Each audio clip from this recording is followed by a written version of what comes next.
स्वागत है दोस्तों वीसी क्लासेज में। और आज मैं फिर लेकर उपस्थित हूँ विलोम शब्द का प्रैक्टिस सेट। तो चलिए समय न गंवाते हुए हम बढ़ते हैं पहले प्रश्न की तरफ और फटाफट हम देखते हैं प्रश्न और उत्तर।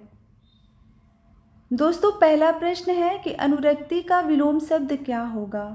तो अनुरक्ति का विलोम शब्द होगा विरक्ति, यानी कि ऑप्शन सी इसका सही आंसर है।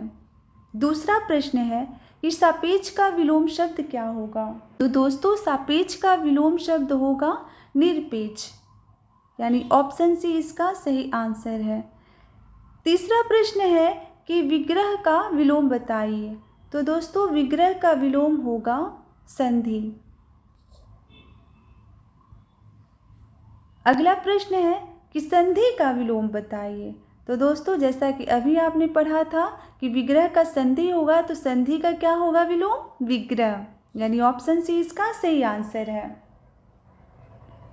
दोस्तों पांचवें प्रश्न में पूछा है कि विलोम जो शब्द है युग्म है, विलोम युग्म जो है वो कौन सा त्रुटिपूर्ण है। तो दोस्तों इसमें जो ऑप्शन सी है वह त्रुटिपूर्ण है, क्योंकि उन्नत का अवगत नहीं होता। बाकी आपका अपेक्षा का उपेक्षा होता है विलोम शब्द, अग्रज का विलोम अनुज होता है और आदान का विलोम प्रदान होता है। अगला प्रश्न है कि औन्नत का विलोम क्या होगा। तो दोस्तों औन्नत का विलोम होगा उन्नत, यानी कि ऑप्शन बी आपका सही आंसर है। अगले प्रश्न में पूछा है कि इसमें से कौन सा त्रुटिपूर्ण युग्म है।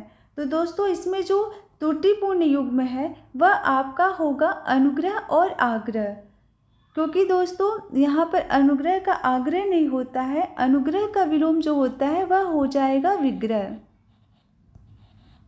बाकी अनंत का शांत होता है, जड़ का चेतन होगा और आकृष्ट का विकृष्ट होगा। अगला प्रश्न है कि कौन सा विलोम युग्म जो है वह त्रुटिपूर्ण है। तो दोस्तों जो त्रुटिपूर्ण है वह है ऑप्शन डी आहार और विहार। आहार का विलोम विहार नहीं होगा, आहार का विलोम होता है दोस्तों निराहार, क्योंकि इसका अर्थ होता है भोजन और बिना भोजन हो गया निराहार। बाकी क्षर का होता है अक्षर, समास का हो जाएगा विलोम व्यास और स्वल्पायु का हो जाएगा चिरायु। देख लेते हैं अगला प्रश्न। दोस्तों अगला प्रश्न पूछा है कि विलोम युग्म जो त्रुटिपूर्ण है वह कौन सा है। तो दोस्तों इसमें जो त्रुटिपूर्ण है वह है ऑप्शन ए, यानी कि आमिष और शामिष। आमिष का विलोम शामिष नहीं होता है, आमिष का विलोम होता है निरामिष। इसका विलोम हो जाएगा निरामिष। बाकी आपका आधार का अधेय होगा, विनत का उद्धत विलोम हो जाएगा, विपत्ति का विलोम संपत्ति हो जाएगा। तो हम बढ़ते हैं अगले प्रश्न की तरफ। अगला प्रश्न है कि एक युग्म जो है विलोम का वह अशुद्ध है, तो वह कौन सा है। तो दोस्तों इसमें जो है आमिष ही होगा और शामी, क्योंकि ये इसका कोई अर्थ ही नहीं बनता है। बाकी आयात का निर्यात विलोम होता है और दृश्य का अदृश्य हो जाएगा, प्रत्यक्ष का परोक्ष हो जाएगा। और जैसा कि मैंने बताया था कि आमिष का क्या होता है, निरामिष होता है।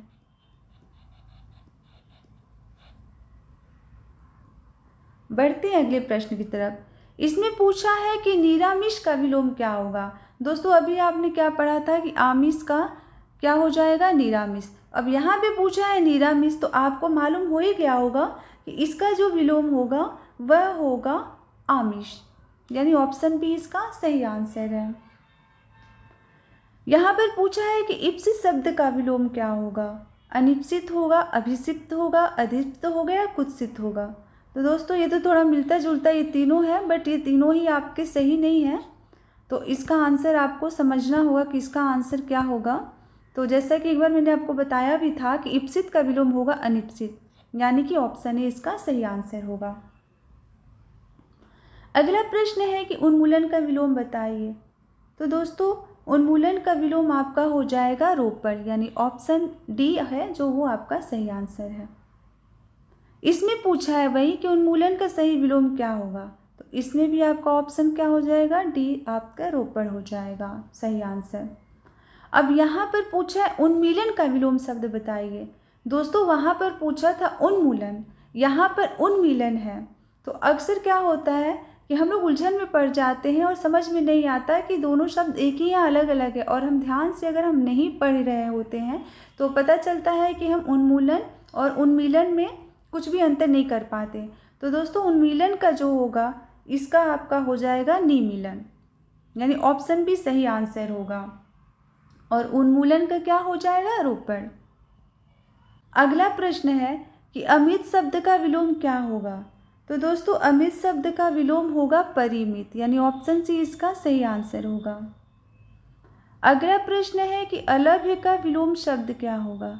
तो अलभ्य का विलोम शब्द होगा लभ्य, यानी ऑप्शन डी इसका सही आंसर है। और सुगम का विलोम क्या हो जाएगा आपका? दुर्गम।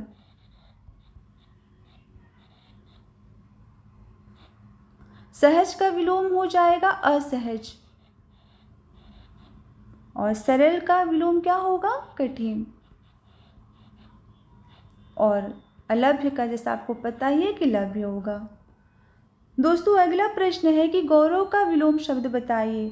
तो गौरव का विलोम शब्द होगा लाघव।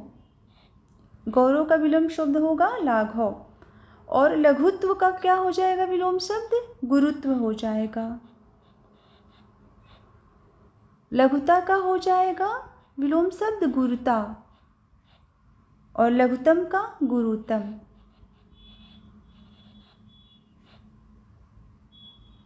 अगला प्रश्न है कि गमन का विलोम शब्द बताइए। तो दोस्तों गमन का विलोम होता है आगमन, यानी ऑप्शन सी इसका सही आंसर है। हमारा अंतिम प्रश्न है कि निंदा का विलोम शब्द बताइए। तो दोस्तों निंदा का विलोम शब्द होगा स्तुति। तो दोस्तों ऐसे ही अपनी अच्छी तैयारी के लिए जुड़े रहिए वीसी क्लासेस से। तो मिलते हैं हम अगली क्लास में।